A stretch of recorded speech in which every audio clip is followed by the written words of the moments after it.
Well, I'll just start by introducing myself. My name is Devin Kurtz. I'm an illustrator and visual development artist and background painter. Those are the main three things that I do. You might know me from working on Netflix's Disenchantment, which I was on for parts 1 through 4, first as a background painter and then as the lead background painter. I also have worked on various games, TV shows, a movie, some other stuff, a lot of book covers, and then I have Instagram, Twitter, TikTok. You can find me pretty much anywhere under the handle at Devin Kurtz. I've been big into illustrating middle grade book covers recently. I've really been enjoying that. And then I like doing my own thing too. I do process tutorials on my Instagram story every Friday with a caveat that it's not actually every Friday, but it's most Fridays. And I let you know ahead of time if I'm not going to be doing it. But I like to break down my process and kind of explain what I'm doing and hopefully demystify some of the art making process for beginners, intermediate people, other professionals, pretty much anyone. I just like sharing useful art tips and hopefully making art education more accessible in some small way. And I really like background design and background painting. That's been a big focus of mine for a long time. So today, the slideshow presentation I'm going to do is actually, you can find it on my Instagram as well. It's the perspective tutorial that I did as a story process breakdown, but then I'm going to elaborate on it here. And then I will also do some demoing of, first I'm going to demo actually drawing perspective on top of photos to help see it and understand it. It's a really cool exercise that we can do to help better understand perspective. And then after we do some exercises, I will do a little, probably not, I won't get that far most likely since we want to leave time for Q&A, but just some sort of quick perspective demo to show you guys how I go from setting up a really quick sketch toward getting a perspective grid onto the canvas and then beginning to paint it. So yeah, I just gave a lot of information really quickly. I hope that was understandable. But yeah, I guess I'll start by just showing my website really quickly and showing anyone who might not be familiar with me, the kind of art that I make, and then I will jump into the slideshow. So let me pull up my website and then share my screen. All right. Share screen 2. All right. Can you guys see that? Think so. Yep. All right, cool. So here's some of my work. I'll just kind of go through it a little bit. I really like painting fantasy combined with reality. I really like painting fantasy creatures like dragons, unicorns, griffins, kind of in the real world. It has always kind of helped fill that hole in my heart, the non-existence of dragons left behind when I left the 3rd grade and realized we probably weren't going to find any, although we never know for sure. And I also really like painting the ocean. That's been a really big inspiration for me. I grew up in Santa Cruz, California, and there's a really beautiful aquarium there called the Monterey Bay Aquarium. So kind of grew up in the ocean and at aquariums and have always really loved the ocean and painting the ocean. And then I just really enjoy painting backgrounds and environments too. The art that I do, I typically call it scenes. I like creating, an environment and then putting characters in it and telling some sort of story with the combination of those elements. So I'll just flip through a few more of these. Oh, I also have a book. I have an art book called Windows to Worlds, The Art of Devin Kurtz, which is available pretty much anywhere that you can buy books. But if you want to buy it, the best place is from the publisher's website, 3D Total. And most of this is in there. All right, well, that is some of my work. And I guess now I will go ahead and go through this kind of perspective demo. So these are just some slides I set up, and the art quality is going to be this bad the entire time. So have fun with that. But hopefully this will help just kind of demystify perspective and set us up to do maybe a more successful demo and kind of have some ideas to pull from as we are talking about perspective.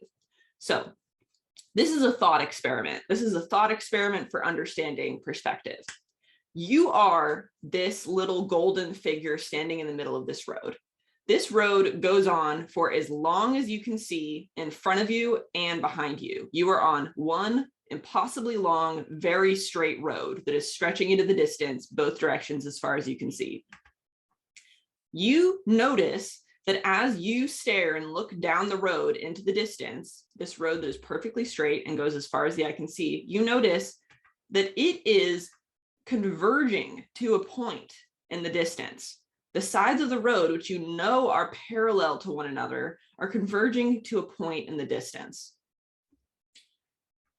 And when you turn the other way, despite being on this road that you know the sides of it are parallel to one another, you know that logically the road is not shrinking.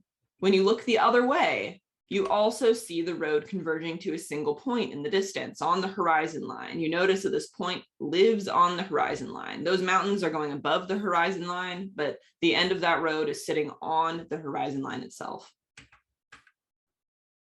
The sides of the road are parallel to one another, and they're always going to be parallel, right?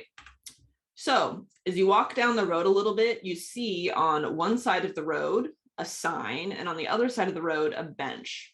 The sign and the bench are parallel to the road. So if we were looking at it from above like this, there's us standing on the road, there's the sign on the left and the bench on the right. They're parallel to the road. But you notice that the lines of the sign and the lines of the bench are also converging to the same point on the horizon. So this is one-point perspective. When we talk about one-point perspective, we are talking about one point on the canvas that every single line that is on this parallel grid is collapsing to in the distance. One-point perspective is, how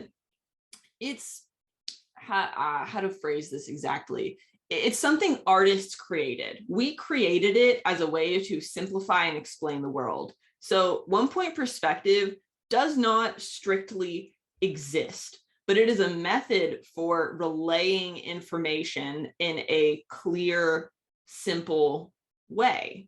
Information that is that is easy to depict in this method. So, you know, if we need something with more dimension than this, if we're looking at something from an angle, then we're going to need to use 2-point or 3-point perspective, which we'll talk about later. But one-point perspective exists and is great for scenes that we are facing head on, where a lot of information is all going back in space, all toward a single point.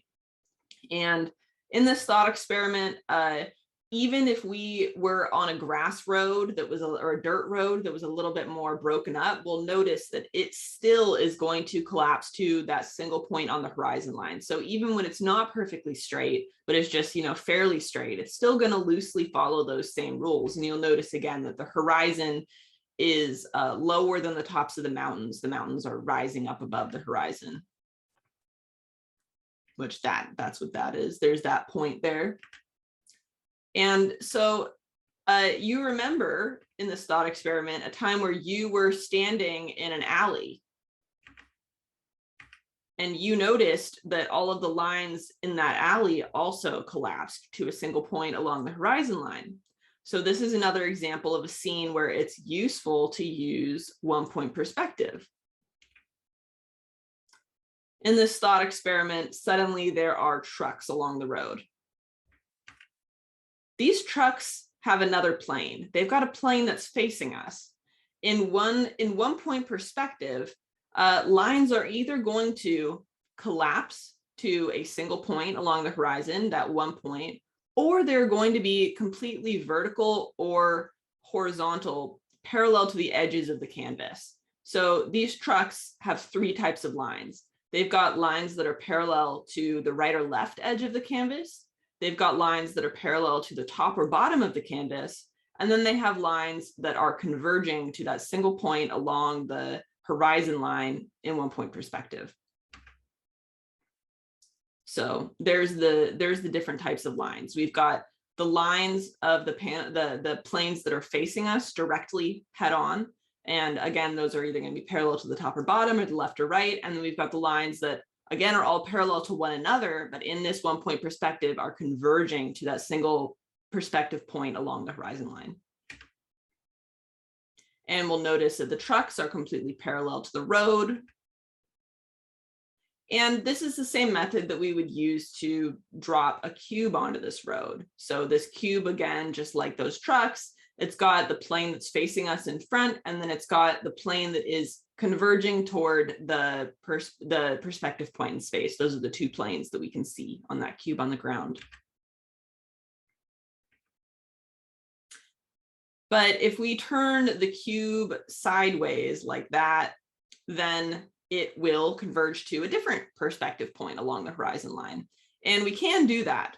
So, even in 1-point perspective, if we want to place an object in a different perspective, we can create a different perspective point along the horizon line, and that object will then converge to that perspective point. So here's an example of a really simple drawing in 1-point perspective. And I know I keep repeating this, but just to reiterate, we've got 3 different types of lines here. We've got lines that are parallel to the right or left side of the canvas. Those are the vertical lines. We've got lines that are parallel to the top or bottom of the canvas. Those are the horizontal lines. And then the red lines here, those are the ones that are converging to the single point in this 1-point perspective drawing. So in this thought experiment, you have walked a long, long ways down this road, and you come to an intersection. Here's the intersection from above. But what happens if we walk over here? So we moved from being in the road here over here. Suddenly, the road has gone from stretching forward and behind you in space to stretching out in either direction. We've got the red road, which is converging to 1 point to the right. And we've got the blue road, which is converging to a single point toward the left. This is 2-point perspective. So we've got the red road and the blue road. No longer is there one perspective point along the horizon that the single road is collapsing, converging to. We now have 2 roads, each converging to their own perspective point. The red road converging to the red perspective point, and the blue road converging to the blue perspective point. Here's a little diagram of that. And if we've got some benches that are sitting along the edge of the red road, those are also going to converge toward the red perspective point.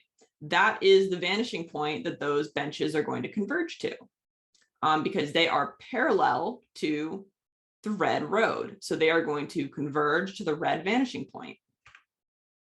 If we have a sign that is parallel to the blue road, that is going to converge to the blue vanishing point. And if we have a building that is going to be built here on this road, we've got edges that are parallel to the blue road, and those are going to converge to the blue point in perspective. And then we've got edges, walls that are parallel to the red road. Those are going to converge to the red point in perspective.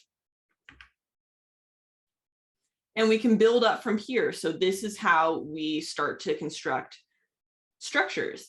And of course, this is all this whole thought experiment is just a framing device to help us visualize what we're looking at. It's helping us to try to help us visualize perspective. Thinking about perspective as roads going off in 2 directions, it helps us figure out which vanishing point, which road each wall is parallel to. Because when all we've got is just a grid with lines coming out of it, I've found, especially for beginners, it can be a little bit confusing, understanding which point each line is supposed to converge to. But when we think of it as roads and which wall is parallel to which road, it can be a little bit easier to help visualize that. So here we've got a blue wall that is parallel to our blue road, and that's converging to the blue vanishing point over on the left. And then the same thing with the red wall. And here it is zoomed out a little bit so that we can see it clearly. So 2-point perspective is, again, something that artists made up. we've got, the edges that are converging to one of two vanishing points. And then we've got the third type of edges, which are perfectly vertical. And they are going to always follow the edge of our canvas. And that's how we're going to draw in 2-point perspective. And similar to 1-point perspective, it's an artist's invention, right? Like in life, we are, rarely, if ever, going to see walls that are going to be perfectly vertical like this. But it is a simplification that helps us depict information in the world more easily, which is a really useful, important tool, because information can be really complex and chaotic. And it is really valuable to have these tools that help us simplify the information a little bit. I'm seeing questions, and yes, I will definitely get to exercises. We're going to get to exercises soon. And I don't know that I can view the chat when I'm sharing my screen. Oh, I can. Let me see. Yeah, I believe you can, when you're sharing your screen, you can pull up both the chat and also Q&A. All right, let me just catch up here real quick. I think we're good. I think, yeah, it looks like there's not any major confusions that I need to address yet. Okay. Yeah, cool. Chat was mostly talking about the history of perspective. Yeah. Just wanted to make sure no one was like super lost, All right. So, right. So in 2-point perspective, we've got 3 different types of lines. I just went over that. We've got lines converging to the blue point, lines converging to the red point, and then lines that are perfectly vertical. And so if we're drawing trucks along this road, we're going to have, lines converging on the trucks to the red point, the ones that are parallel to that road. And then the lines that are parallel to the blue road will be converging to the blue point. And, typically in perspective drawing, we'll call them VP1, VP2, but, here I called them VP red and VP blue. Same thing. Doesn't really matter what we call them. So here's just summing it up real quick. There's the 1-point perspective. Everything's going to the single point. 2 different types of planes, either ones that converge or ones that are parallel to bounds of the canvas. Then the 2-point perspective, everything's converging to one of 2 points. Object in 2-point perspective, some more objects in 2-point perspective. I find it really, here's an exercise.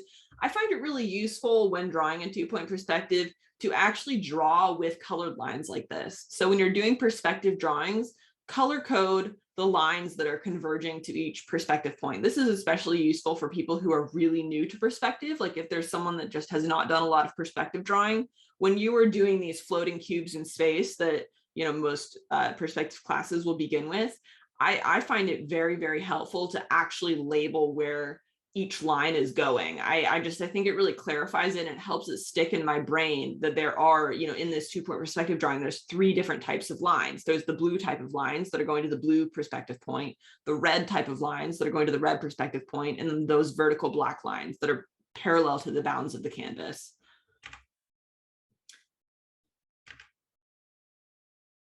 And then we've got 3-point perspective. So if we take those black lines, turn them yellow here, and have them converge to a perspective point as well, either above or below the horizon line. So that's how we get from 1-point to 2-point and then 3-point perspective. So we're essentially just adding with each new point a new way for lines to converge in space. And these types of perspective all serve functions. They all can be useful in their own way. And there are more types of perspective too. For example, 5-point curvilinear perspective, which I can touch on today if we want, but if people are newer to perspective, I worry that may may be more complicating than enlightening. We can see if we have time for it. Okay, so let's talk about exercises real quick. So the number 1 exercise that I think is just unbelievably useful, and one that we could pretty much do as a regular exercise forever, as something to just help us see perspective, is just to draw right on top of photos and figure out where these lines are converging. And in life, it's not going to be 100% perfect. But that almost, I think, is freeing in a way. You know, it helps us recognize that our perspective lines also don't need to be 100% perfect. They just need to look right. All that matters is if it looks right. So, you know, here I'm finding the lines that are converging to the red point, the lines that are converging to the blue point, and then way down below. And then I connect those to find the horizon line. Points 1 and 2 are always going to sit along the horizon line. And then way down below, somewhere down there is perspective point 3. And that's the end of the slides. So what I was thinking that I could do is actually just draw on top of some photos and just demo that exercise a little bit and show how that can, you know, help us learn about perspective. So does that sound good to everybody? Just draw on top of some photos for a couple minutes before starting the demo. Yeah, that sounds great. All right, cool. So I've got open here. These are some PhotoBash reference packs. So these are from photobash.co, which is a really cool website that just lets you buy reference images to use for your art. And when you buy them, then you can use them royalty free. You can use them for like photo bashing or for reference, pretty much whatever you want.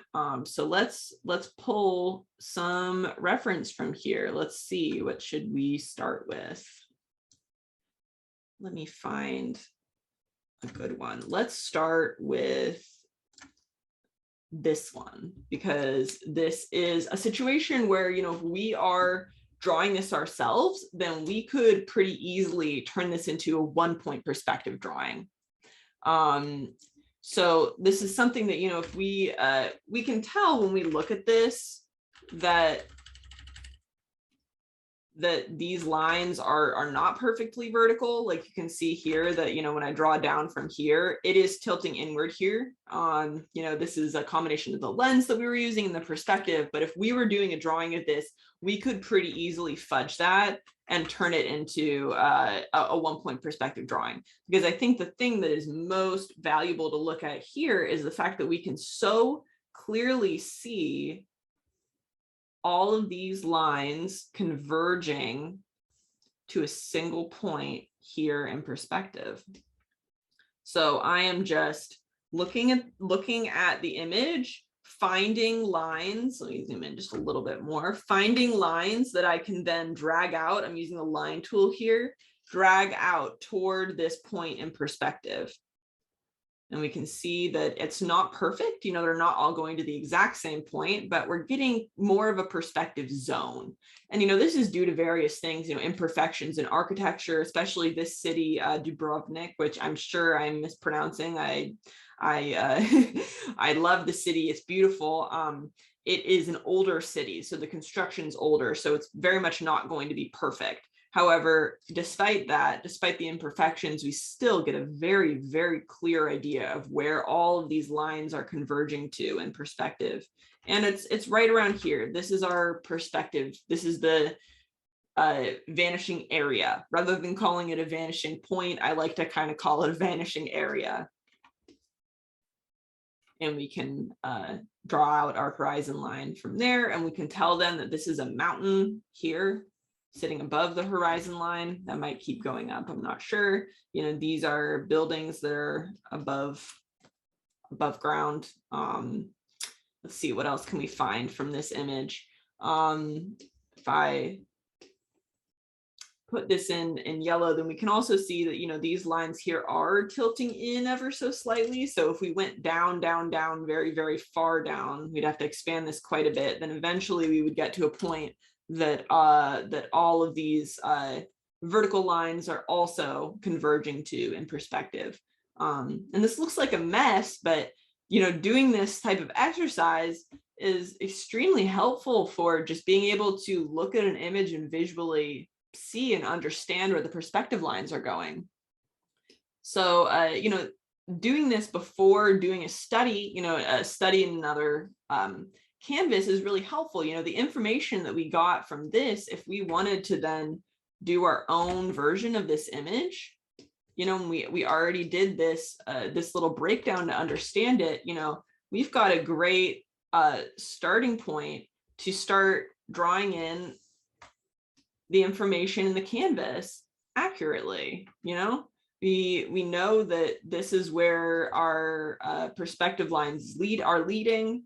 So when we start translating our own, our own drawing into this image, we've already kind of, figured out, we've already figured out what the perspective is. We've already done the legwork here.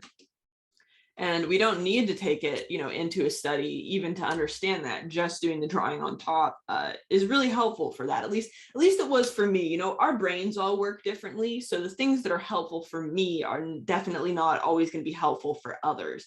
But I find this exercise really helpful. Let's find one that we can do that will lend itself more to a 2 or 3 point perspective. I just really wanted to start with that to kind of show the type of scene that 1 point perspective can be really useful for. How about this? I think this is good. We've got some pretty dramatic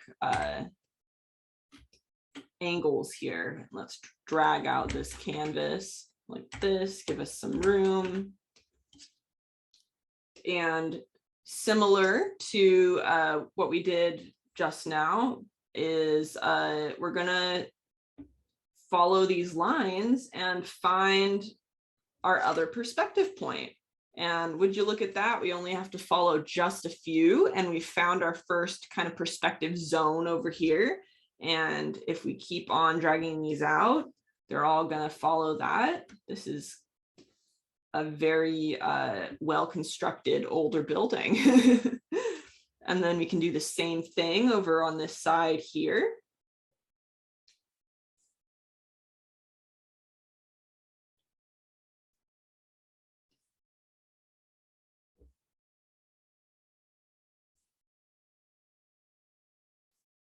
And suddenly we've got 0.1 and 0.2. And this image is at a bit of an angle, so we can connect them to find our horizon line like that. And then this is an image in 3 point perspective. Quite clearly, we can see these lines are converging up in space. We're looking up at this. We can see the horizon line is quite low in the image. The camera is at a slight Dutch angle. It's tilted ever so slightly. And these buildings are converging up in space somewhere far up above. And I guess we could drag this out and find that point. That might actually be useful. We're probably going to need to go, no, we're about there. Let's see. Yeah, we need to go even further. All right, let's see. Do we have it now? We do. Look at that. Our third point is somewhere up here. So those are our 3 points for 3 point perspective. Another reason that this can be really useful is that it actually can show us, where we need to put our points if we are creating our own perspective grids in order to, get the effect we want. Because we'll notice as we go over more and more photos like this, that, depending on the lens that we use, some photos will be shot in really flat perspective and the points will be spaced really far apart from one another. Others will be shot in, more dramatic perspective. And, depending on whether, flat perspective will be shot with a, I won't get into filmmaking terms too much. I know I have a tendency to just go off on these tangents. Let's not worry about that. But, depending on how intense the perspective is, the points will be either closer together or further apart. I will leave it off there. Let's do another one. Where do I had a window up here? There we go. Let's see.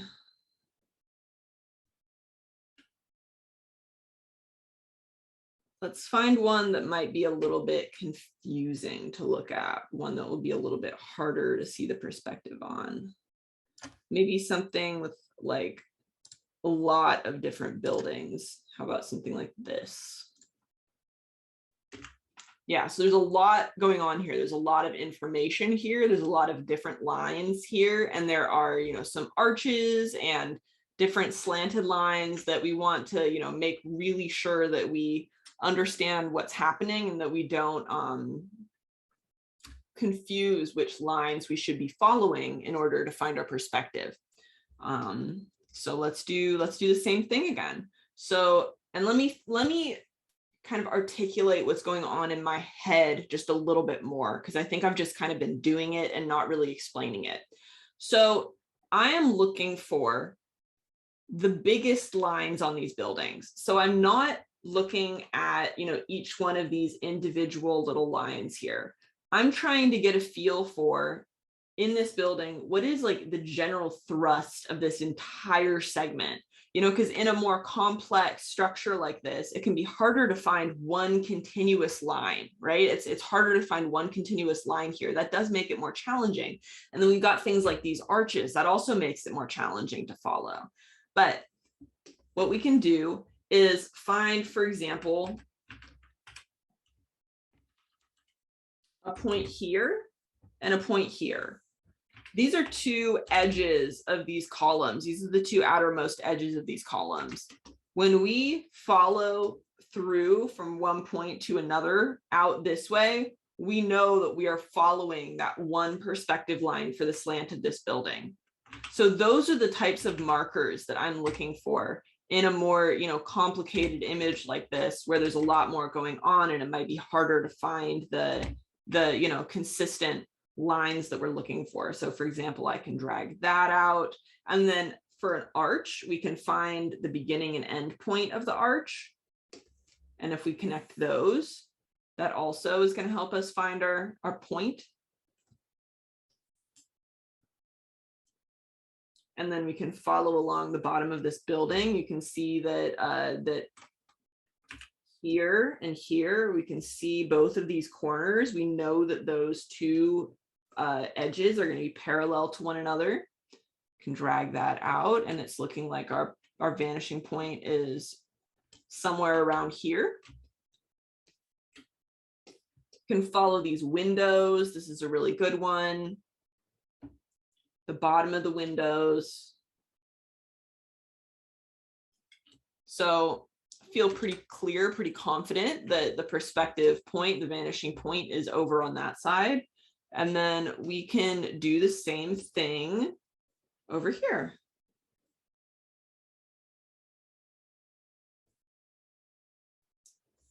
Can follow these points, follow this point, or this line, follow this line here, follow this line here. And would you look at that, we've got buildings that are at two different angles from one another, because back here, the lines are going to a different vanishing point. However, if we connect all of these, we can find the horizon line, which is going to be somewhere over here, somewhere along here. Connect this to this to this.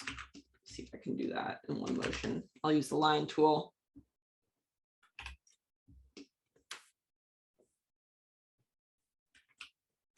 And then once again, our third perspective, our third vanishing point is somewhere up in the distance here. And just to be clear, this is still, like, if I were going to draw this, I would still draw this in 3-point perspective.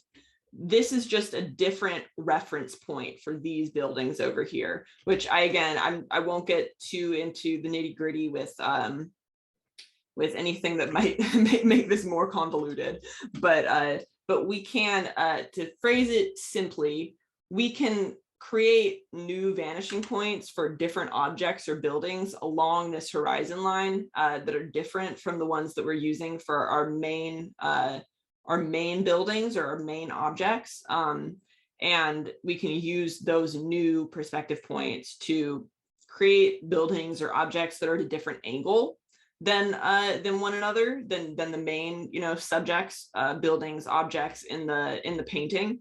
So that's what's happening over there. They're just at a slightly different angle. And then these lines are going to converge so distantly in the distance up here that I don't know that we want to drag the canvas out, but we can see just the general kind of slant of them going up this way. All right.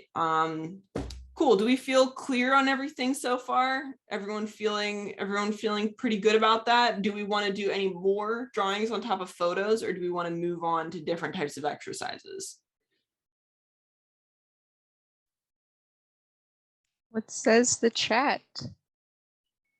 Adrian wouldn't mind one more. All right, we'll do one more and then we'll move on to new exercises. All right, sounds good. Let's do one more. Let's see.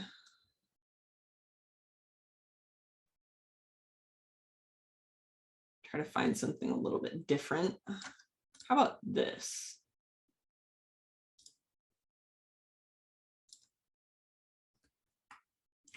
This is a cool angle.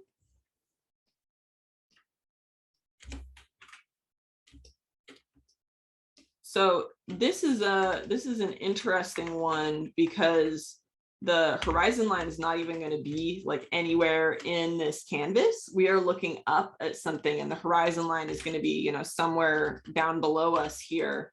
So that this could be a good one to demo on top of. Let's actually start by dragging these perspective lines up and finding this, you know, third point in perspective, the one that's usually super, super far away from us, is going to be much closer here. Make that a little bit darker because of how extreme the angle is. I think that's a bit easier to see. So we've got our third perspective point somewhere up here. That's kind of our perspective zone. And then can drag out these lines over here to create our second perspective point.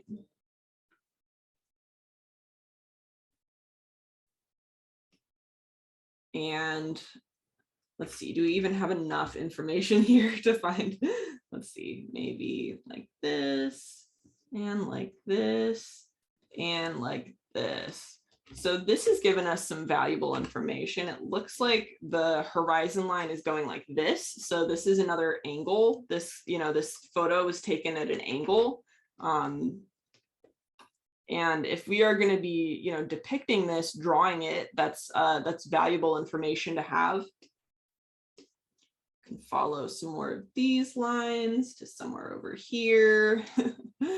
There's not a lot of lines that we can follow to this blue perspective point somewhere over here, but there's a couple more that we can follow. We're kind of loosely putting it somewhere here. This might even be more of a slant than I drew it at, but we can get some, you know, really good valuable information for drawing this, you know, for what's happening in this image. You know, we've got, you know, this building sitting on the ground kind of like that.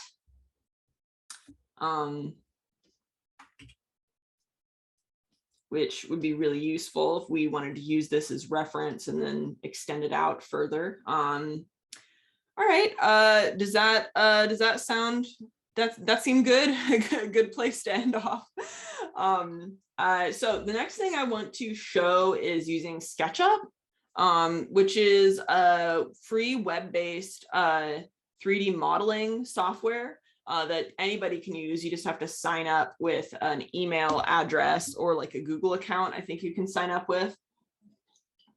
And it's really great because, I mean, Blender is free too, but Blender is a lot more complicated of a software. And SketchUp is a really easy software to use. So I think it's a little bit more beginner friendly to just jump in and start like making some cubes. I see that there's a question, can this process be used for images of more organic scenes like forests? It can, but it's going to be harder. But, you know, we can use it in like a more general way. So like, for example, if we are drawing a 1 point perspective, you know, say we've got our road, you know, converging to the point here along the horizon. If we want to paint trees, you know, trees that are along the side of the road, we can also, you know, create a general line for them to follow. I don't know if that makes sense. And then, you know, you'd want to make some ones that are bigger, some that are smaller, because trees are not all going to be the same height, but we can create kind of like a general appearance of trees coming forward in space, coming toward us in space, you know, this being like a forest along either side of the road. So that is a way that we can use perspective for things like drawing trees and forests. And you know, it's here's one other way that we can use it for more organic things. Like if we are creating, you know, some space, some physical space, and you know, all of these say are converging to a line here, a point here, we can use this to create like squares that we can then use to kind of figure out how big or wide objects should be at different areas in our canvas, even if they are organic, you know. And if we kept going back in space, you know, these would get smaller and smaller, and we can kind of judge the size of organic objects that we put into our image this way. I don't know if that makes sense. Those are really, really horrible quick drawings, but and then another thing, another way that we can use perspective to judge more organic distances and objects is, you know, say for example, we've got a scene, here's our perspective point, and we've got a tree in this background here that is this tall, and we want to, let me move this down, we want to create another tree in the foreground here that is the same height as this tree. We can let me actually move this tree over because it's going to make this demo a little bit easier. Let's move it to here. Okay, put the tree there. So we can draw out our perspective. We can follow from this perspective point in space all the way until we get to here, and we can see it's outside the canvas, but we know that in front the tree needs to be at least that tall if we're creating a row of trees. So we can use it to measure distances. You know, we know that if we're following this line in space, that this height up here, you know, right above there, is the same height as right here on this perspective grid. You know, it's just like as if we had buildings, a building here that this was the face of the building. So those are some ways that we can use perspective for organic subjects, but we have to be a little bit more creative with it. All right, let me close these. And we can use that type of measuring to measure other things too. Let me actually just demo that real quick, just in case anybody is unclear on that. So like if we have our horizon line here, and this is the perspective point that we're following, and we've got a person that is this tall on this perspective here. If we follow it to here, if we just drag out from the perspective line, we can find how tall this person needs to be anywhere along this grid. So these people are all the same height, you know, because they are collapsing in space. So we can use perspective as a measuring tool to figure out how tall people need to be in different areas of the canvas. You know, we can use it for characters. We can use it for pretty much anything, measuring anything. It's also useful for if like we need to figure out how big someone is in the distance, you know, and we don't have anything next to them that we can measure.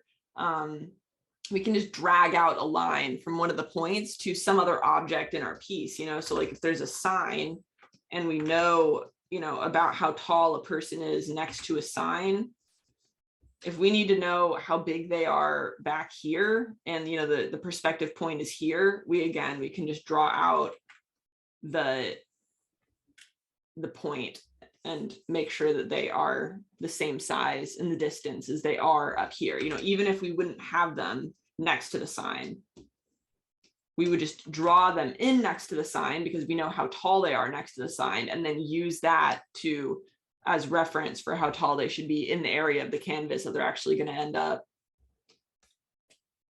Hopefully that's clear. I've actually never done a talk on perspective before, so hopefully that I'm not being too convoluted. I know this stuff is a little bit complicated and can be confusing, but those are some tools that that I've found useful for measuring organic stuff in perspective. And then let me pull up SketchUp, and I will do my best to show how I use it to create kind of study sheets for myself, or just to model stuff that I'm going to paint. It's really, the uses are vast. I've got it open on my other screen. I will drag it over here. Okay, so here's SketchUp. And I will just show how to do some really basic stuff in it. I first of all just have to say, like, I am by no means a SketchUp like person. Like, I don't know that much about SketchUp. I always feel a little weird like demoing it, because I can use like 5% of SketchUp, maybe 10% generously of the tools that SketchUp has to offer. And there's some people that are really amazing at it, who've made wonderful YouTube tutorials, who taught me everything that I know about it. I learned it from YouTube, but I will show you guys what I use for SketchUp. So for creating buildings, I pretty much just start with the rectangle tool here, and I use this one at the top. So if I want to create a building, I can just draw out the footprint of the building, and like that. And let's get rid of this guy just so that we've got a clean SketchUp window. So here I have my footprint of the building. And then I use this tool right here, which is called push pull. It's this one. When you click on it, there's like different options, but we want push pull, and you just drag up your building. So that is how I create a building in perspective in SketchUp. And this alone is really great to study. I mean, this is just like, you know, infinite study material. We can see how this building looks from all sorts of different angles, how it collapses to, you know, this point along the horizon here, from all different angles. You know, we can look at it from below, from above, and then of course we can also, you know, build onto it and create more complex shapes. So, you know, I can add another panel here, you know, divide this and then pull it out like this, and suddenly we've got an L-shaped building that we can use for reference. And another tool that's pretty cool is this tool here, which is called offset. It lets you create like it's how you can create like walls. Like these walls would be really thick, but suddenly we've got this shape with a, you know, blank exterior. Or alternatively, we could push this up or pull this up instead of pushing it in, and now have kind of a tiered building like this. And you know, the main reason that I wanted to show SketchUp is that any questions you have about perspective, you can probably answer like for yourself, unless we're talking about, you know, curvilinear perspective or something more complex. If we're just talking about 1 point, 2 point, 3 point perspective, you can probably answer it for yourself just by building whatever thing you're thinking about in SketchUp and seeing what happens. So for example, you know, if we've got this whole building here, we can draw this in perspective. But if we want to see what happens when we take another building like this, let me make another one real quick, and then turn it in space, turn it to a different angle. This is a really common question that students have, like, what do I do if there's another building that is at an angle? Well, we've now got some awesome reference of what happens there, and we could take a screenshot of this and find out where the new vanishing points are for this building, so we can really demo for ourselves the fact that this building here is converging to this vanishing point, but this one is converging to another vanishing point right over here. So again, along the horizon, or both along the horizon, but these two buildings have two different vanishing points that are going back in space toward the horizon line. And because it can be really complex to actually, measure out new reference points to make things at a different angle and perspective, and, have it feel like it's the same focal length, the same lens, the same amount of perspective on it, Sketchup is really helpful for just creating a rough model. If you want to create a parking lot and one of the buildings or one of the cars is at a different perspective, this is such an easy way to just rough in some rectangles that represent, whatever object that you are creating, and then you can build a grid off of that. So that is kind of the next step. So say, we want to do a painting of this, and we want to create ourselves a grid. I think it's a great exercise to go through and, actually do it yourself bit by bit. I always recommend learning the long way to do this stuff, simply because you won't feel, you'll understand it to a much deeper level, and you won't feel reliant on, other tools to make it happen.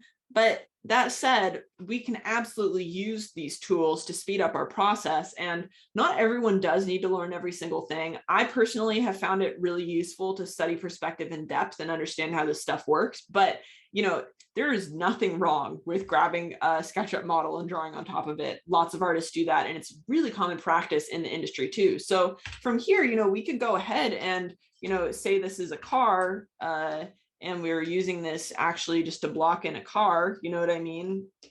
Say this is a car, and we, like my awesome drawing, we could just go ahead and block it in on top of that. But the other thing that we could do is we could use perspective tools. So this is a tool that I was talking about earlier. We could use, these perspective tools to set ourselves up a grid that we could then use to do our drawing with ourselves, you know what I mean, and just use this as a reference, but have a grid that we have set up to speed the process up for us. So the way that perspective tools work is I'm using perspective tools too by Sergey Kurtz, which I mentioned earlier. These are for Photoshop.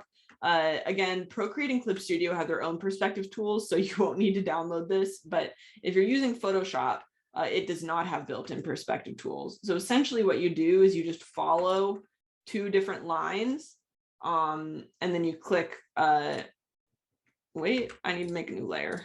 Okay, then you click grid, and it will create a grid for you based on the lines that you just drew. So now I have a grid for this perspective, of these buildings going back in space. And then we can do the same thing for the lines going the other way.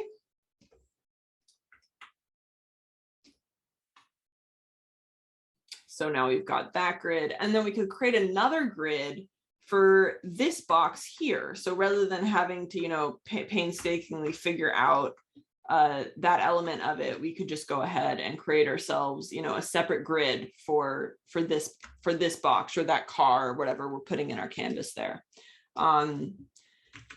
And whenever you're starting to create grids and stuff, I definitely recommend doing some yourself by hand first, so there's a question, do you ever get lost in the grids? I think that getting lost in the grids happens when we are using them without fully understanding them, which that is, you know, kind of an oversimplification, because even when we fully understand them, it's super easy to just get confused. There's lots of lines going, you know, in all different directions. But the more we go through the process of like handcrafting our own grids and like, you know, painstakingly figuring out where each line is going to, the more we almost see visually the perspective and find it like easier to relate where each line is going and which direction we would need to draw on to get to the destination that we're looking for.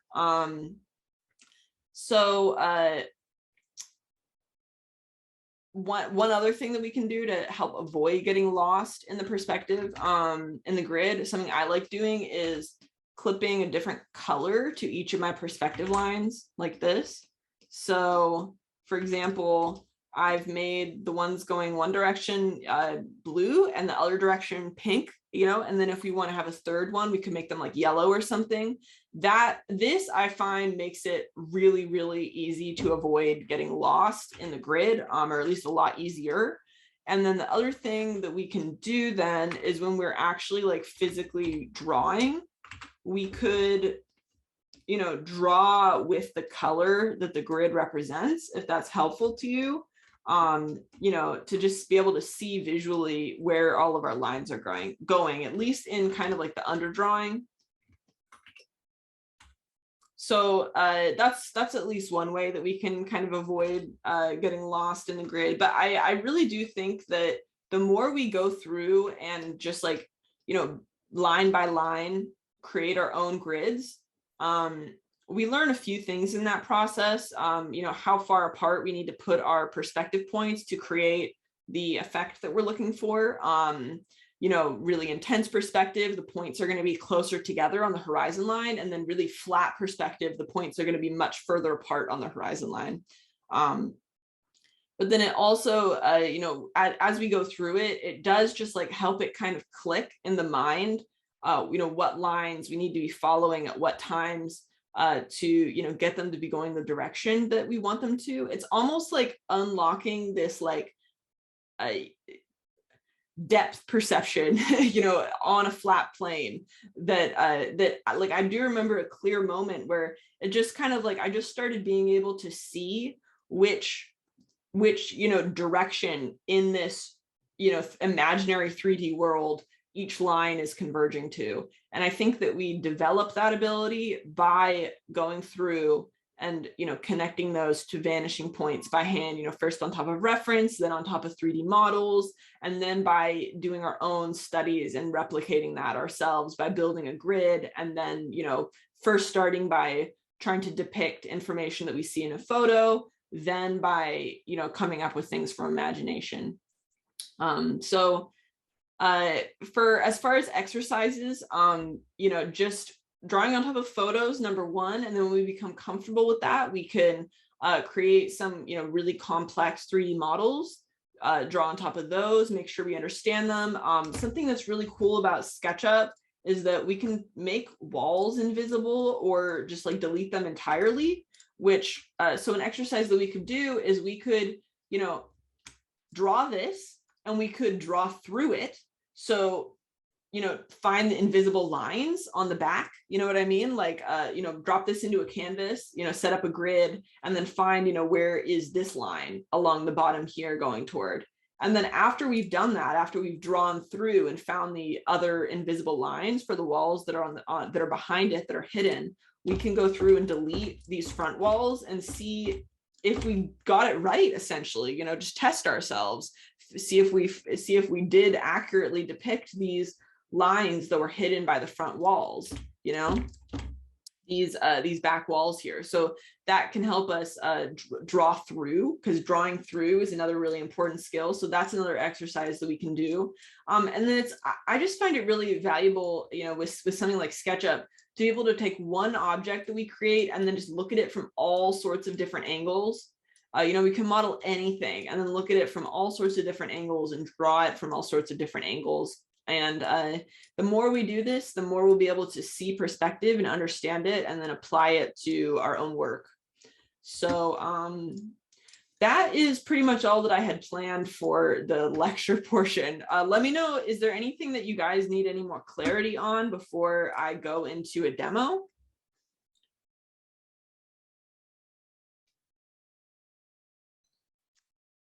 Chat, speak your mind or forever hold your peace. Do I have advice for large cityscapes?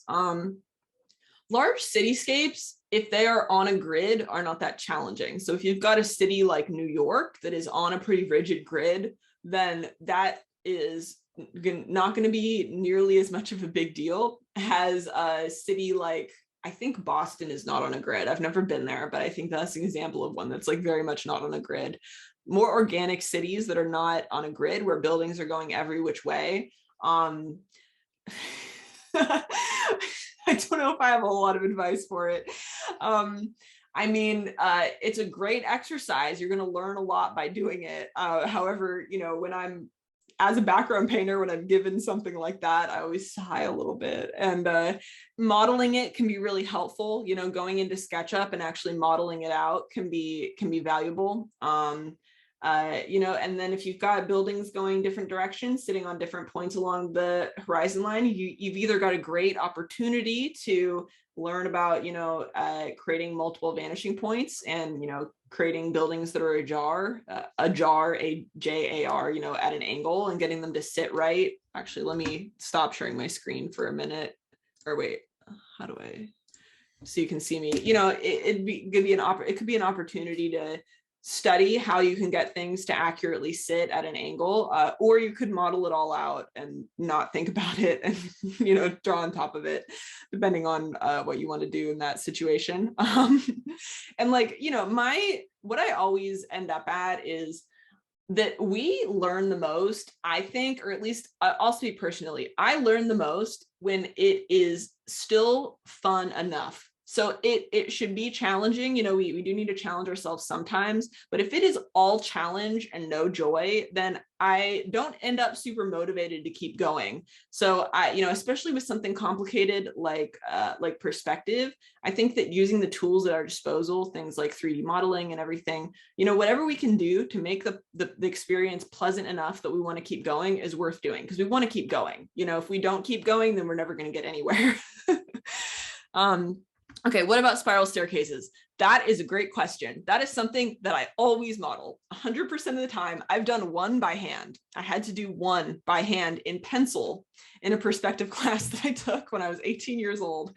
That is the only time that I've ever done a spiral staircase by hand, because I hate it and it's terrible. And I think they're really cool looking, but they're really easy to model in SketchUp. If you just go onto YouTube and search like spiral staircase modeling tutorial, they come right up. And you know what? Exposed, Devin and Kurtz exposed as lazy artist, does not draw spiral staircases.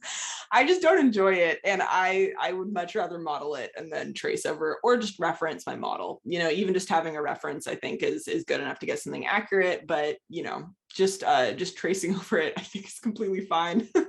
And I know so many background artists who do the same thing. So you'll be in good company if that's the direction you go. If you would rather do it by hand every single time painstakingly, I admire you, but I am not you. Let's see. How long did it take you before you started understanding perspective for your own pieces?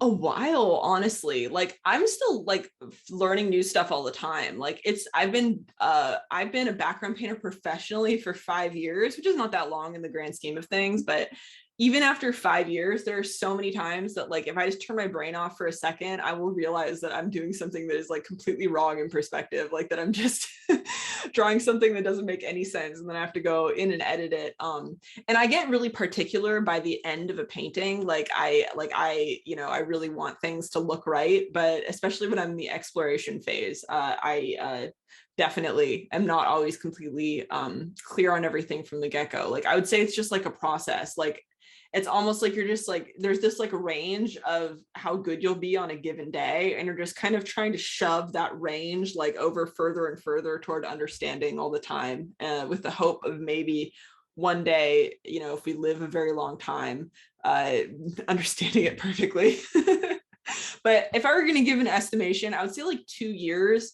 honestly, before I really felt like, yeah, I like completely get this, you know what I mean? And like, not that I even completely get it, but I think it took about 2 years before I started feeling like it was something that I could talk about and like really see and understand. So I think it's totally possible to get there sooner. I think probably plenty of people have gotten there sooner than I did, but for me, I think about 2 years. And I think it also could take longer for people, and that's completely valid. We're all different. Is there any advice for applying perspective lines to foreshortening body parts? Yeah, definitely. I mean, one really simple thing that we can do for bodies is we can actually just draw, perspective boxes around the bodies of pretty much anything to put them in perspective. We can start with like the outer frame, just creating a box that we can then sit the character in and use that as kind of like a general perspective guide. And for more complex perspectives than that, we can start using cylinders and other types of more basic shapes. The more simplified our forms are, the more easy it will be to put those body parts in perspective. So there are some teachers who are really good at explaining like simplified anatomy. Like Will Weston is one who I know, who I think he's got some lectures on like his Instagram. Like you can just go to his Instagram and see the way that he breaks down the body parts into like really simplified forms. But if you can find examples of body parts kind of boiled down to their most simplified form, the most simple way to depict them, that's going to be the easiest to put in perspective, because the more organic something is, the harder it is going to be to put it in perspective. And I saw some people saying they use Sims or Minecraft for perspective. Yeah, I've seen that a lot too. I think it's really cool. Cool. So for a demo, I think there's like 2 options. One option is I can show how I can draw something out of my brain, like from imagination, and then put a perspective grid down. And I won't go very far with these. I'll pretty much just show how we can go from like, a really rough sketch and then add a grid on top of a rough sketch. Or I could pull up a reference photo and show how I would start doing a study. So do you guys want to like maybe vote on whether you'd like to see something from imagination or something from like as if you were doing a study from a photo? Okay, I'm seeing imagination. Excuse me, before you start with the demo, there is a questions in the Q&A sections that the student wonder if you can repeat what you use for perspective tool in Photoshop. Oh yeah, one second. Yeah. Let me just draw a link. Let me just drop a link into the chat. Okay, thank you. Wait, how can I count this? Imaginations, fun, from the brain sounds fun. One study. It's imagination. Yeah, just like 9 out of 10 is imaginations and 1 is study.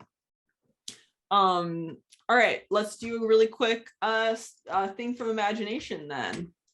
Sounds good to me. All right, so I will just show like really simply like how I might start a new painting and how we could use the perspective tools to then establish the perspective in it. So let me share my screen again. Screen 2. So let's say I need to design a really important building in a city with a fountain in front of it, and we're kind of like in an alley leading up to it. So that's the pitch. That's what I need to design here. And so, if we've got an alley leading up, then maybe we can start by creating those outer bounds, and maybe the alley, we see more of it on one side than the other. Maybe we've got something like this, and maybe on one side, maybe on this side, it just keeps going up here. So we've got a building on this side, and we've got a building on this side, and then maybe there is another building up here, and maybe there's some windows here. So, you know, I start really, really loosely and roughly like this. Maybe there's some stores, so maybe not an alley, maybe this is a wider street. It's looking like a wider street, and we've got this important building that we need to drop into the background here. Maybe it's got a bell tower on top like this. You can see that even though I'm loosely thinking about perspective, I'm not like really thinking about it. I'm just using what I know about the fact that these lines are going to converge to somewhere along the horizon line, you know, out here. So say the horizon line somewhere around here. I know they're going to converge somewhere in here. So I'm not thinking too hard beyond that. I'm kind of just using that roughly to give myself an idea of where things might end up. Maybe this is a modern scene, and maybe there's some AC units sticking out of some of these old looking windows. I always love when that is the case. Got some stores at street level here. And then we've got this important building with the bell tower in the background.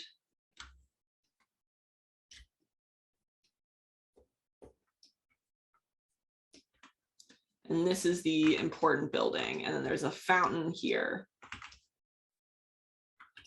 Fountain here, pouring out water. And this is the scene that we need to paint. Got some clouds in the background.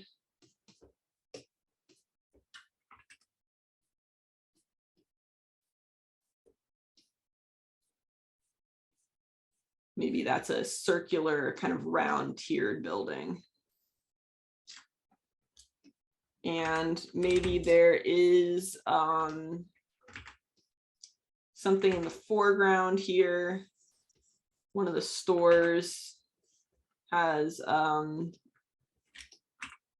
sort of stand out in the front here, and another one back here, some sort of canopy. And maybe there's something on this side too. There's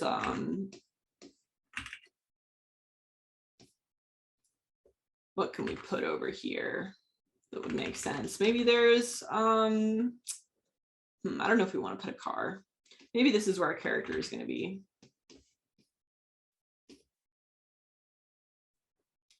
All right, so here we've got our basic scene. Let me open the chat to make sure I'm not missing anything. I don't particularly find the square brush like necessarily easier. I just like it. I just think it looks unique. I think the round brush is fine. I just like the square brush. Something I like about the square brush too is that for architecture, like because it's square, you know, it gives you like hard corners, if that makes sense, which I you know, tend to draw architecture a lot. So, you know, we can see here, this is probably going to be something close to 1 point perspective, but maybe, let me show you guys a quick hack. When we're in this really early process, if we want this to look like it is tilting up more, we can actually just grab our perspective tool, you know, our perspective, you know, edit, transform perspective, and actually tilt everything up like this, give ourselves a more dramatic perspective like this.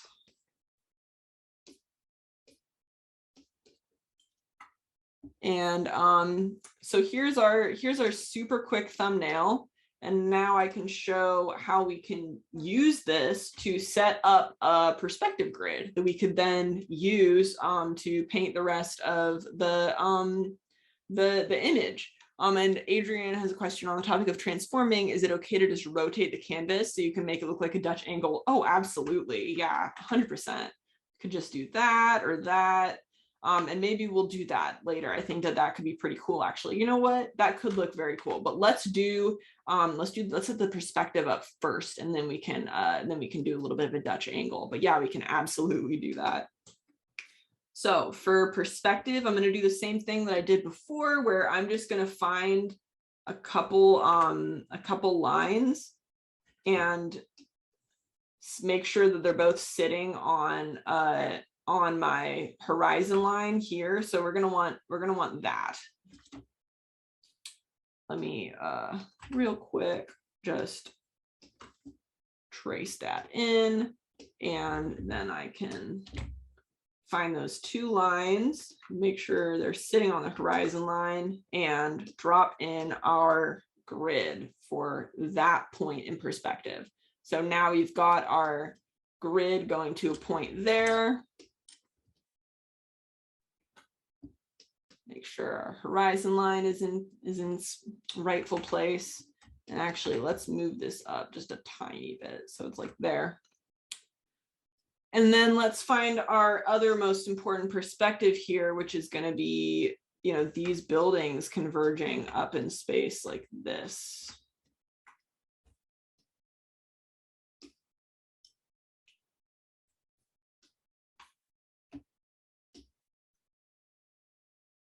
There we go. So now we've got our two, major components of perspective for this piece. And I can do what I was talking about, which is make these two different colors so that we can see them more clearly. Let's do pink and blue.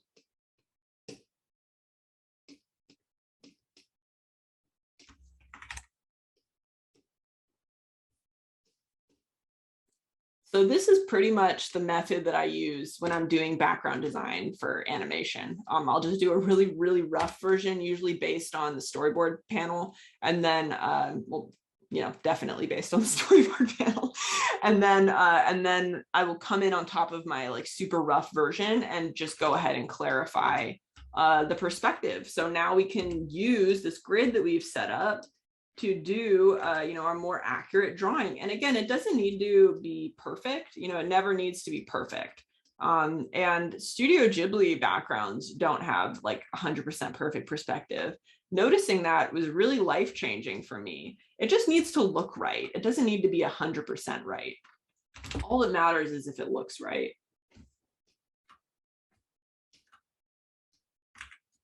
Now we can go in and just follow our perspective grid, create a rough version of this bell tower here.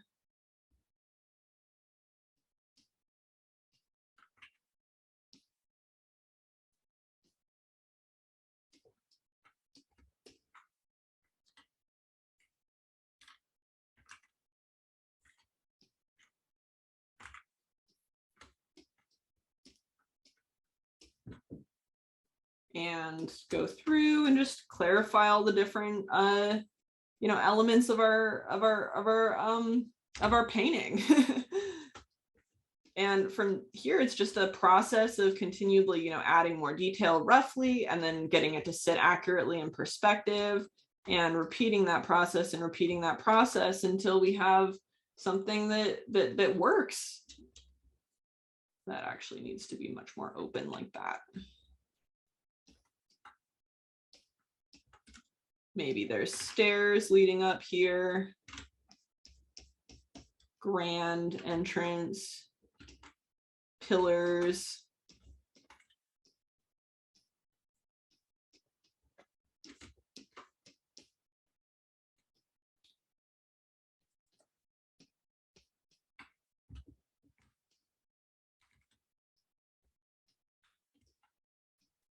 Fill in some of these dark areas just to give us some clarity, give us a feel of what we're kind of aiming for. Maybe there's some gargoyles.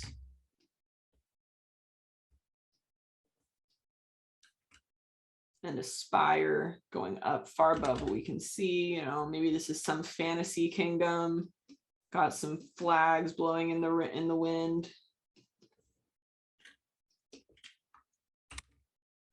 And then we've got these stalls with, fruit and different things that you can buy along the street.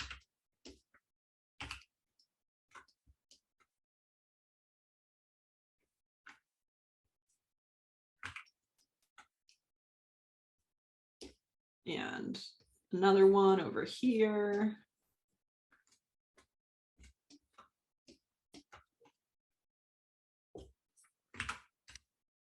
You know, and we can just keep on going. Oh, another thing we can do is if we want to put some windows into perspective, we can draw one,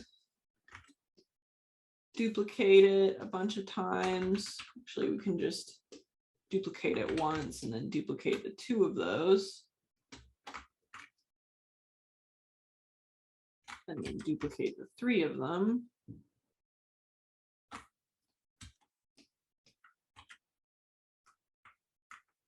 Shrink those down. Duplicate those. And then we can go to edit, transform, distort. Oh, no, I want all of these on one layer. There we go. And put it into perspective. Follow these lines on our grid.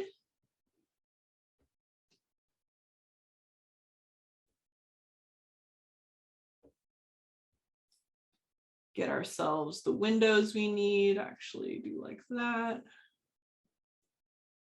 Just following the grid, setting up these windows. Maybe this is a different building than this.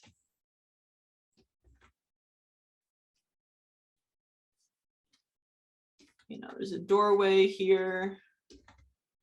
That's too tall. There's a doorway there.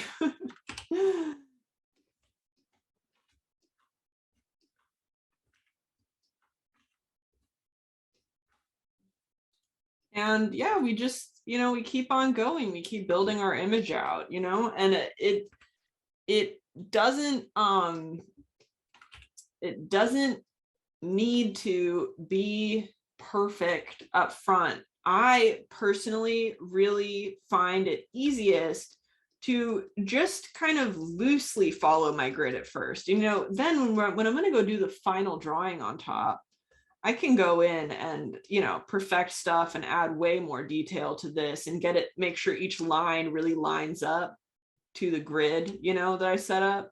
But I find it easier to design when I'm just at the design stage. I like to not worry about that stuff, you know, so much. And I just want everything to feel like it's kind of going in the right direction. I don't care too much about whether it is all sitting perfectly where it needs to, you know, eventually end up.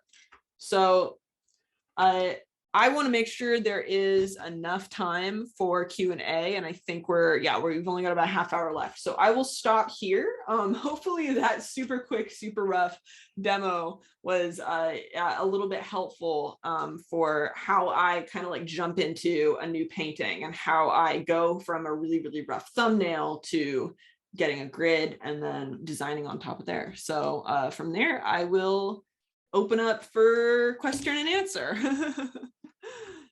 Oh, I'm glad that it was mind-blowing. Thanks, you guys. I'm glad it was helpful. I will, do you want me to give you guys this somehow? Just so that if you want to reference like this image that I just did, just so that I don't, you know, stop screen sharing and then it's gone forever. Maybe I could email it to Alice and then, you know, just so you guys have access to it. Not that it's really anything worth looking at. All right, let me stop sharing. Yeah, no, you can definitely email it to Alice, and then we have our own Discord, and we can always give it out on our Discord too. But thank you for offering that. From Q&A, there is a question that what kind of tablet that you are using for drawing? Could you repeat that? Sorry. What kind of tablet that you are using for drawing? Oh, I have a Cintiq 24 Pro, which is a pretty high-end tablet. I don't think it's necessary by any means. I think there's a lot of really good ones that are less expensive than that.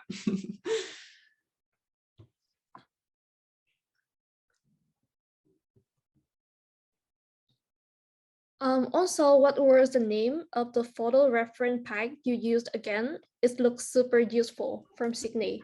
The one that hold on, let me pull up the exact name. So the one that I was just using is Dubrovnik City, which let me type that in here if anyone wants to go find that on Photobash.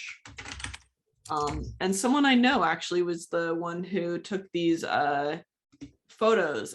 Matthias Zamecki. I've never actually said his name out loud before, but I'll type it out. He is the one who took these pictures, who I know him through Instagram. Thank you. And how do you feel in working at Rough Draft? I don't work at Rough Draft anymore. I left about a year ago to work on book projects, but I love my team there so much. I still go visit all the time and just go say hi to everyone and the dogs. And I love my friends that I made there. Like they're still some of the best friends that I have, and just some of the greatest, like most wonderful people. Dogs. It's a dog friendly studio, and I would bring my dog in, she's been at the door this entire time. It's locked, so she can't open it because she's learned how to open doors. But yeah, I miss the dogs, and I miss seeing everybody. But yeah, I still go see them when I have the chance to. Oh, I mean, I can reveal the dog. I'm sure she'll come bounding in. Do you want to come in, Kira? Come on. Come on. Hi, baby. Here's the dog. We love animals. We are an animal loving community. She's like, okay, I guess I'm here now. Hi.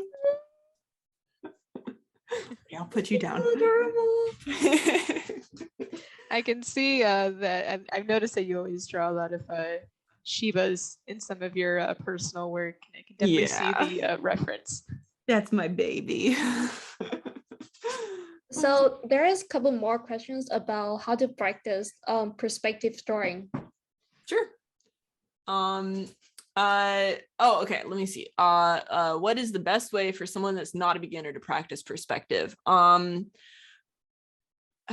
I would say coming up with ideas that challenge you and then following them through. So like, for example, something that has always been challenging for me is roads that are going up and down like this.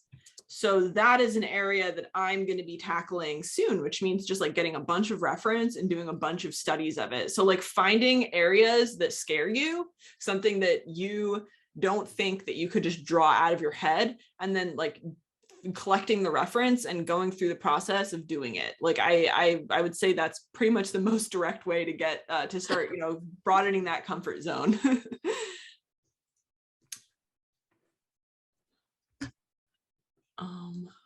All right, there's another one that when I draw, it's hard for me to come up with an interesting and dynamic perspective. Do you have any tips? I would say one thing that is really like useful for me is that you can actually find a photo that has nothing to do with what you want to draw, but just has the kind of dramatic perspective you're interested in, and then you could build a grid based on that photo and then just draw whatever you want inside that dramatic grid that you've just set up, if that makes sense. So like if you want like a dramatic upshot, you don't need to find like a dramatic upshot of the exact thing that you're looking for. You can just like go outside and take a photo of the outside of your house in like the kind of perspective you want.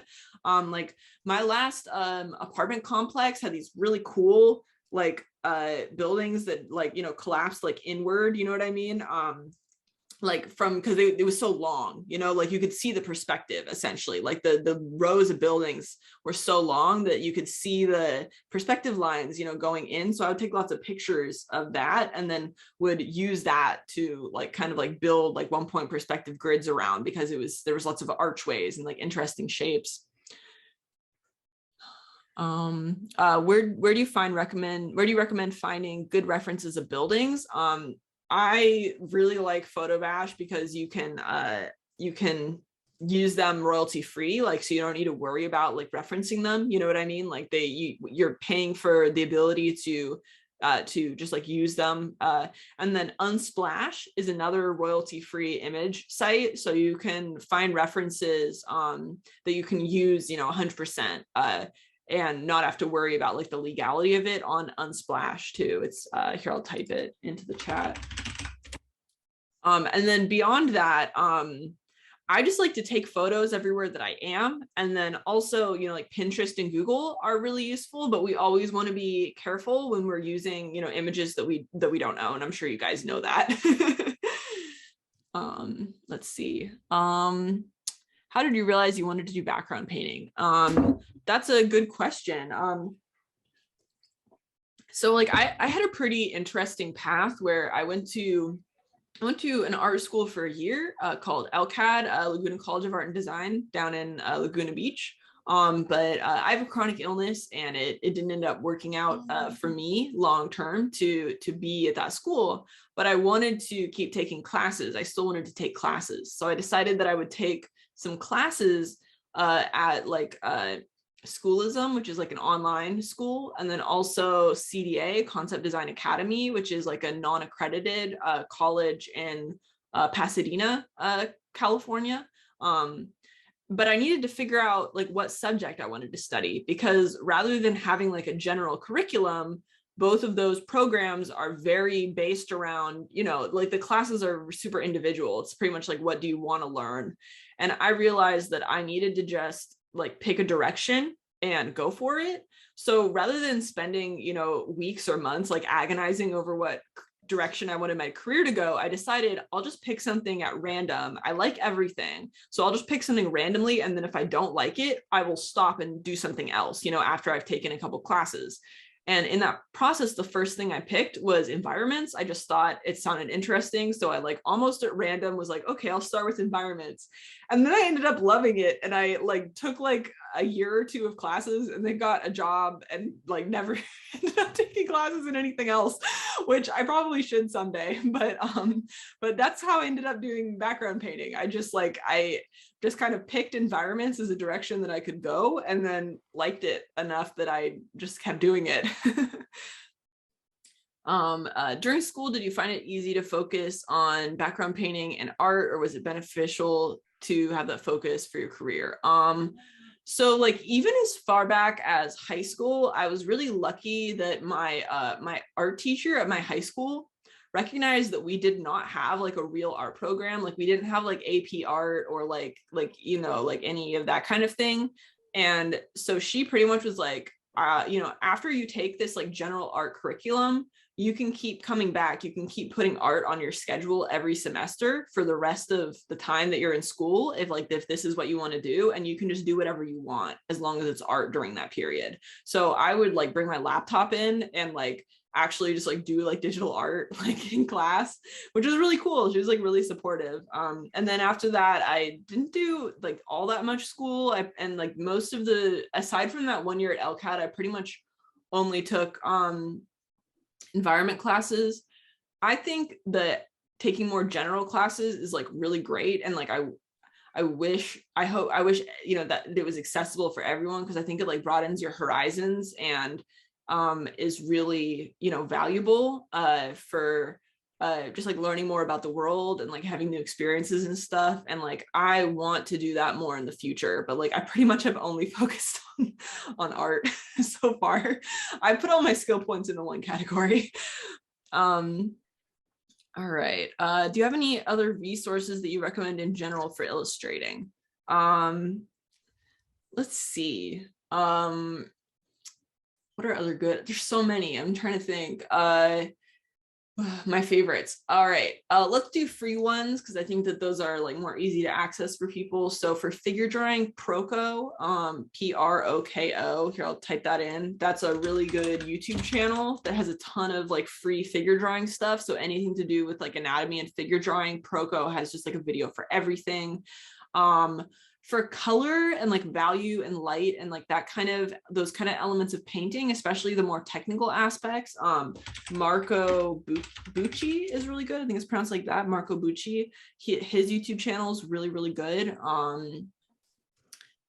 Let me think, what else is good? Oh, there's if you want to like learn more about the industry, I would totally recommend, like, if you've got a favorite artist, just go on YouTube and type in the artist name plus interview. And if they're pretty well known, they've probably done an interview with someone, and you probably are going to be able to learn about like their career and like where they started and like where they got their first jobs and everything like that. Like, I realized at some point a few years ago that if there was an artist I liked, I could just type in like their name plus interview on YouTube, and like most of the time there was something. So that actually is like a really valuable resource. Let me think. Oh, for figure drawing stuff as well, the Morpho book series, that's let me type it in the chat. Morpho, like that. They are the most amazing anatomy books. Like, they are so good, and they're the only anatomy books that I know of that properly cover like larger bodies. I feel like most anatomy books just don't cover larger bodies at all. And that series does, like, really well and really respectfully. And I think they are like invaluable books. I can I add something on it? Like, if you're looking for any anatomy course, I think Broco is very good source. Though his course, you have to pay for it. It costs like 300 something to 400, but in that package you get anatomy, demo, also portrait, and also figure drawing. Yeah, it's like 3-in-1. It's very cool. I got it last year during the COVID, and it took me like 2 years to totally go over it, but now I totally forget. So just learned it. Wow, that's awesome. Actually, I've never, maybe I should buy that. That sounds cool. Sometimes The demo is great for remember. I'm not fancy in reading books, so videos. Yeah, no, videos are great. What I have not read through the majority of the Morpho books. What I do is I just do studies from the diagrams. Like, I use them to do studies from, which I think are really valuable. Let me see, what else have we got here? Top advice for pursuing background painting in the animation or movie industry. That's great. That's a great question. Like, for animation specifically, a lot of the time it's going to be stylized, not all the time. So I guess the first step is figuring out what kind of animation backgrounds you want to do, because there's actually like a few different directions that you can go with that. You know, some people will specialize in like really graphic, you know, extremely stylized backgrounds. You know, others will specialize in, you know, your kind of like Disney, kind of like meeting in the middle between stylized, where it's stylized, but it's also grounded. You know, it's not like some shows, like, for example, going back to my childhood, like Foster's Home for Imaginary Friends, those backgrounds are like almost pure graphic shape. Like, they don't have a whole ton of grounding in reality. So you've got that at one end of the scale, and then you've got Disney somewhere in the middle. And then, you know, at the far end of like what is pretty realistic, you know, for example, we were talking about earlier, like Into the Spider-Verse, there's definitely still style in that, but those buildings are pretty grounded and feel pretty real. You know what I mean? So there's a big range, and most, but not all people will kind of have like a pretty narrow zone along that range that they specialize in. And that's not to say that you can't do everything along the whole spectrum, but, you know, most people typically are going to have some area that you enjoy the most. And then it's kind of figuring out how to tailor your portfolio to the work you want to get. So, you know, if you want to get work on a show that has super, super stylized work, you're going to want to tailor your portfolio to that type of work. You don't want to put in like realistic background paintings when you're applying to work on those shows, because it's not going to show the people looking at the portfolio that you know the skills you need to work on those shows, if that makes sense. So I guess that's my biggest advice, is like figuring out, you know, what sort of show you want to work on, and then designing your portfolio around it. And then on the topic of portfolios, my biggest tip for portfolios is, so for example, say that you want to work on a show like Owl House. That's like your goal. You want to work on a TV show that looks like Owl House. It doesn't need to be Owl House. Owl House is ending, so it's not going to be Owl House. but I think it is. I think it is. Whatever. Anyway. Anyway, what you do is you go on IMDb, you know, and you would put in that show, you'd type Owl House into the show, into the IMDb like search, and then you'd go to the crew section and find the background designers or background painters like in that show. You know, get the list of all of them, go find all the people who worked as background designers and background painters on that show, and then go find their portfolios. And when you are looking at their portfolios, you know, create a big spreadsheet for it and figure out, you know, what is the through line with the portfolios of all these artists that worked on this show? You know, what does their portfolio generally look like? What sort of skill sets did they show the recruiters, you know, the people who were, you know, art directors, what skills did they show that made it so that, you know, it was clear that they had the skills needed for that job? And you can do that for any movie, any film. Really great way to find examples of portfolios. Not everyone is going to have a public portfolio. I would say about 40% of people, it will be locked behind a password just because a lot of people have NDA art, you know, that they want to put up, but you'll usually be able to find like at least 50-50 on finding public portfolios. All right. How did you enter the industry? Was it a mix of internships and other people reaching out to you? I got really lucky. The first job that I applied for ended up accepting me, which that I just don't have any actionable advice for that. It could have just as easily gone the other way, and then I wouldn't have gotten into the industry. So I got really, really lucky. You know, I happened to be a good match for the studio, and they liked my work. And you know, I worked there for years and essentially met everyone in the industry that I knew through that, because I didn't know anybody in the industry before then. I didn't, you know, hadn't gone to, you know, 4 years of school in the area, wasn't from the area, you know, I grew up in the mountains. So, so I made those connections that way and pretty much have continued to find work through those connections, and then also through social media since then. Do you have much time for personal work, or is most of the art you produce for your job? I currently don't have a full-time job, and for the past like year or so, I haven't. I've just been doing various freelance projects and personal work. I am starting on a new professional project this month, so I will have less time again. But I typically will make some amount of time for personal work, no matter what, just because like it like really is the thing that is super fulfilling for me. And when I was working on Disenchantment, especially the final 2 years when I was a lead, you know, not all of working in animation is sitting at your desk and drawing. You know, a lot of it was like reviewing other people's work, you know, meetings, you know, stuff like that. So I wasn't you know, like always drawing the entire day, so I would still have like creative energy left at the end of the day. Some jobs you won't have creative energy left, and I think that's fine too. I don't think everybody needs to be doing personal work all the time, but for me personally, I like to, for the most part, pick jobs that will allow me to have you know, time for personal work too, just because it's like really important to me personally. Do I have any tips for rendering backgrounds? I have, if you go to my Instagram page, I have 26 process breakdowns of like full environmental paintings. And there's actually even more than that. There's just 26 that are numbered. And then there's others that are just like named other things. But if you want tips, I have tips galore. It definitely like go through there, and they're all saved out like right on my Instagram page. What schools and courses did you take? I took, let me think of this. I took Nathan Falk's courses, the composition one, the color one, and the environment one. I don't remember the names of them, but those are the ones I took. How do I generate my ideas? We don't have a ton of time left, and I don't want to just answer this way for everything, but I actually this week, open the window.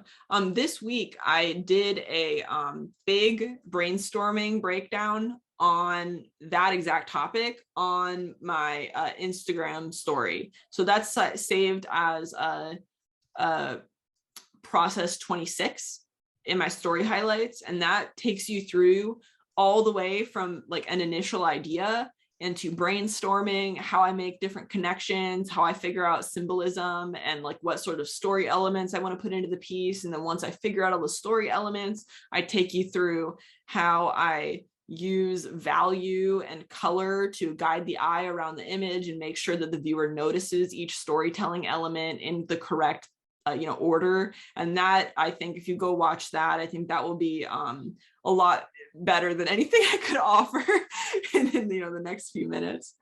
Angela asked, how was your experience with CDA? I really enjoyed their classes. I don't have anything negative to say. I think it definitely will depend on the teacher, because it's fully dependent on the teacher. Every single teacher is going to have a completely different curriculum because it's not accredited. They're not basing their curriculum around any set goalposts or anything. It pretty much is just like what that teacher wants to impart onto you. So I would say like pick teachers who are making the type of work that you want to make. I think that's like kind of the main tip for taking classes at CDA. Find teachers who are doing the kind of stuff that you're going to want to do, and you'll probably have a lot of luck with that. And then there's a question, how do you find freelance work? I get my freelance work completely through social media. So my social media presence is pretty much how everyone finds me. And I would say it leans heavily toward Twitter. Twitter is majority how my clients find me. Even though I have a much larger presence on Instagram, Twitter, I think, is where most of the people who are looking to hire people are looking. And this could totally be just my own personal experience, but I would say it's like 70-30 when I ask that they found me on Twitter versus Instagram. And one client found me on TikTok. So, yeah.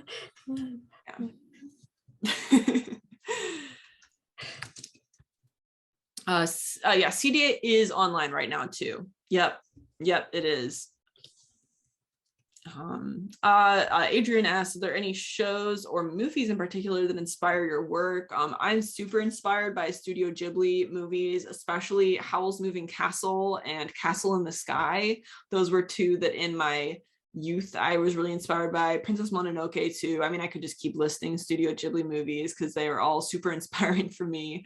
And then Spider-Verse, love Spider-Verse, love that movie, really good. Into the Spider-Verse, that one was really inspirational. I really liked Klaus. I think the style in Klaus was really amazing. Let me think.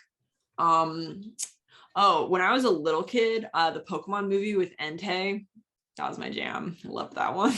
I drew Entei all the time on like printer paper. Me too, not in the drawing though, but like I love that movie. I recently rewatched it, not as good as I remember. Don't rewatch it. No, it's pretty weird, right? And Disney and DreamWorks movies too. Oh, Prince of Egypt, that was a really good one. That was a big one. Love that one. Let's see, I think we're into the final few minutes. Oh, how someone asked, how can I get better at coloring?